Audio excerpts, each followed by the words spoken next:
મતદારનો મિજાજ આખાય ગુજરાતમાં અને એમાં કચ્છ જિલ્લો અને માંડવી તાલુકો એ આખાય ગુજરાતમાં જે કેસરીઓ પવન ફૂંકાઈ રહ્યો છે એમાં અહીંયા તો સાગર તટ છે એટલે વાવાઝોડું ફૂંકાઈ રહ્યું છે કેસરીઓ.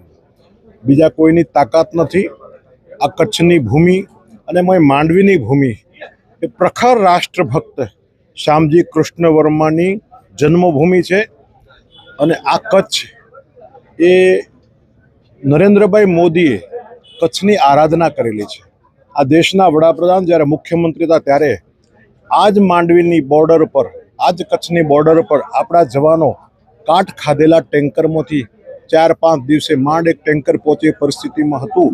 એને કચ્છની બોર્ડર પર આપણા દેશ માટે માથા આપતા જવાનોને, માથા કુરબાન કરવાના તૈયાર રહેતા જવાનોને શુદ્ધ પીવાનું નર્મદાનું પાણી અને મારા ગામડાના ગરીબ ખેડૂતોને પણ ઉન્નત કરવા માટે મા નર્મદાનું અવતરણ કરવાનું કામ કોઈએ કર્યું હોય તો નરેન્દ્રભાઈ મોદીએ કર્યું છે. એટલે નરેન્દ્રભાઈ મોદીએ જય જવાન અને જય કિસાન આના નારાને સાર્થક કરતું કામ કર્યું છે. કોંગ્રેસ પાર્ટીએ જ્યારે નર્મદા યોજનાનો પાયો નાખ્યો 70 વર્ષ પહેલાં, ત્યારે આ ગુજરાતનો વિકાસ આગળ થઈ જશે, ગુજરાત આગળ વધી જશે એવી ઈર્ષા ભાવના કારણે નર્મદા યોજનાને 70 વર્ષ સુધી રૂંધી રાખી હતી. નરેન્દ્રભાઈ મોદી મુખ્યમંત્રી હતા ત્યારે પણ એમને એક વર્તમાન મુખ્યમંત્રી પદ પર રહેલા મુખ્યમંત્રીએ નર્મદા યોજના માટે ઉપવાસ કરવા પડ્યા હતા.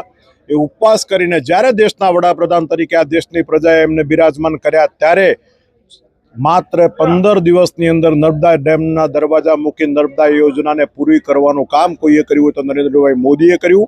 એ કચ્છની જનતા અને અભાવગ્રસ્ત પાણીના બુંદ બુંદ માટે તરસતી આપણી ગુજરાતની જનતા સારી પેઠે જાણે છે.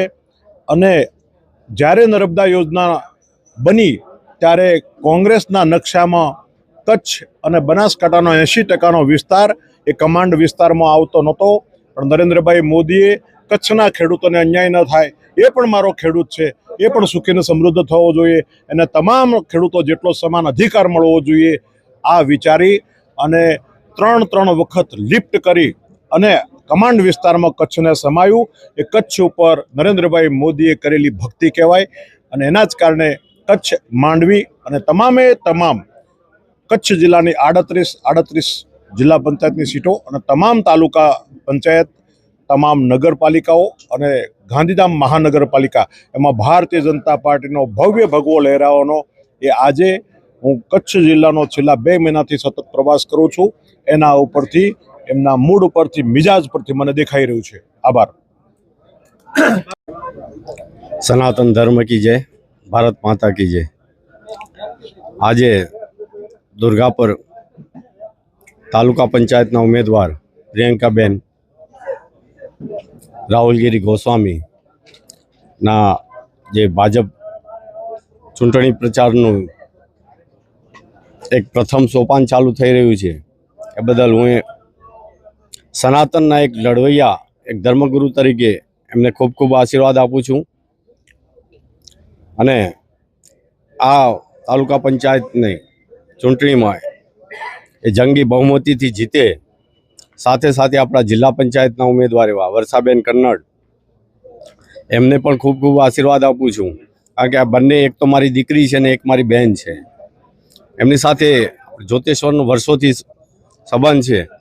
અને વિશેષમાં જે સનાતનને સાથે લઈને ચાલી રહી એવી પાર્ટી ભારતીય જનતા પાર્ટીના નેજા હેઠળ જે એમની રાજકીય કારકિર્દીની શરૂઆત કરી રહ્યા છે એ બદલ હું એમને ખૂબ ખૂબ આશીર્વાદ આપું છું. અને સનાતનના દરેક લડવૈયાને હું એક અહીંથી આહ્વાન કરું છું કે આ બંને બહેનોને એવી જંગી બહુમતીથી જીતાડે કે એક ઇતિહાસ દુર્ગાપુર સીટ ઉપર અને જિલ્લા પંચાયતની કોડાઈ સીટ ઉપર એક એવો નવો સિદ્ધિનું સોપાન સર કરે અને સમાજની, ધર્મની, રાજકીય ક્ષેત્રમાં સેવા કરતા રહે એવી ખૂબ ખૂબ પ્રાર્થના સાથે એમને ખૂબ ખૂબ આશીર્વાદ આપું. સૌને મારા નમસ્કાર. આજે કચ્છ જિલ્લાની કોળાએ જિલ્લા પંચાયત અંદર આવતી દુર્ગાપુર તાલુકા પંચાયત સીટના કાર્યાલયનું ઉદ્ઘાટન પ્રસંગે અત્રે અમારા ભાજપના વરિષ્ઠ કાર્યકરો આવેલા, સૌ આગેવાનો આવેલા, સંતો મહંતોના આશીર્વાદથી આજે અમે આપણા કાર્યાલયનું ઉદ્ઘાટન કર્યું છે. તો આ પ્રસંગે હું દુર્ગાપુરની જનતાને અને દુર્ગાપુર તાલુકા પંચાયતની સીટમાં આવતા ત્રણેય ગામડાઓને એક રિક્વેસ્ટ કરીશ કે પ્લીઝ તમે ભારતીય જનતા પાર્ટીની સાથે ફક્ત ને ફક્ત કમળના ફૂલને ધ્યાનમાં રાખો. આપણા આદરણીય વડાપ્રધાન શ્રી નરેન્દ્રભાઈ મોદીના સતત કચ્છ માટે, આખા ગુજરાત માટે અને દેશ માટે જે કાર્યો કરી રહ્યા છે અને જ્યાં જુઓ ત્યાં વિકાસ ને વિકાસ, એવા ભારતીય જનતા પાર્ટીના પડખે રહીને આજે હું દુર્ગાપુર વાસીઓને એક અપીલ કરું છું કે પ્લીઝ આવતા રવિવારે 26મી એપ્રિલના સવારમાં 7 વાગ્યાથી આપણું જે હવન ચાલુ થાય છે, મહાયજ્ઞ જે ચાલુ થાય છે, એમાં એક વોટ આપીને આપ સૌ પોતાની આહુતિ આપો અને જોરદાર જંગી બહુમતીથી, નો ડાઉટ કે આપણે ભારતીય જનતા પાર્ટી બધી જ સીટો ઉપર વિજયી થઈએ છીએ, પણ છતાં પણ વધુમાં વધુ બહુમતીથી, વધુમાં વધુ લીડથી આપ સૌ અમને બંને બહેનોને, હું વર્ષાબેન કન્નડ ને મારી સાથે પ્રિયંકાબેન ગોસ્વામી, એમને જંગી બહુમતીથી જીતાડો, એ જ હું આપ સૌને અપીલ કરું છું.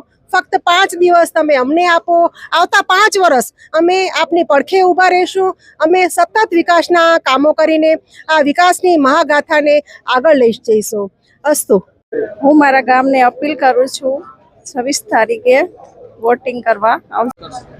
હું દુર્ગાપુર, વાડા અને મેરાઉ ગ્રામવાસીઓને એ જ કહેવા માંગુ છું કે આવતી 26 તારીખના મને વોટિંગ કરી પ્રિયંકાબેન રાહુલગીરી ગોસ્વામી અને વર્ષાબેન કન્નડને વોટિંગ કરી પેનલ ટુ પેનલ વિજય બનાવો ને આવતા 5 વર્ષમાં અમે તમારી સાથે રહેશું. કોઈ પણ સંજોગમાં અમે તમારી સમક્ષ જ રહેશું. આજે 5 દિવસ આવશું ને પછી 5 વર્ષ નહીં દેખાવીએ એવો કાર્ય થશે નહીં. એટલે હું તમને સર્વે ગ્રામજનોને એ જ પ્રાર્થના કરું છું કે તમે અમને વોટ આપી અને વિજય બનાવો. સામાજિક જે પ્રચારો થતા હોય છે એના ઉપર કેટલી અસર પડશે? એ બધાના કાર્ય છે, એ એના કાર્ય કરે છે, અમે અમારા કાર્ય કરીએ છીએ. મને ભાજપ પક્ષે મને જે સીટ આપી છે એના ઉપર હું તનતોડ મહેનત કરીશ અને ગામજનોને ખભેથી ખભો મિલાવીને એમની સાથે ઊભો રહીશ અને કામ કરીશ.